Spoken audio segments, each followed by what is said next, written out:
కొత్తిమీర ఎల్లిపాయ వేసుకోవాలి. ఒక గడ్డ ఎల్లిపాయ, కొత్తిమీర గుప్పడంతా వేసి కలిపి ఉడకనిచ్చినాక జీలకర్ర పల్లీలు వేయించుకొని మిక్సీ పట్టాలి. కొంచెం చింతపండు, కారం, ఉప్పు అన్నీ వేసి మిక్సీ పట్టాలి. చింతపండు వాటర్ పోయాలి నానబెట్టింది. వేయించుకున్న దోసకాయ, ఎల్లిపాయ, కొత్తిమీర అన్నీ వేసి మిక్సీ పట్టి పోపు పెట్టుకోవాలి.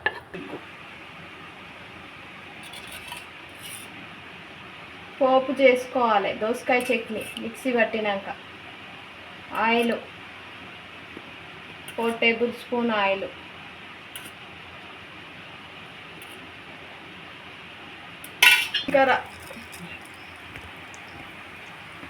జీలకర్ర, కరివేపాకు,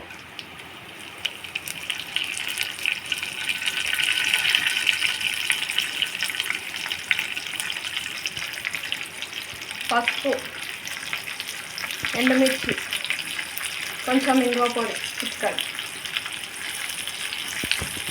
కలపాలి. కొంచెం వేయిందా కొంచెం పోపు అయినాక బంద్ చేసుకొని దోసకాయ చట్నీలో పోసుకొని కలుపుకోవాలి.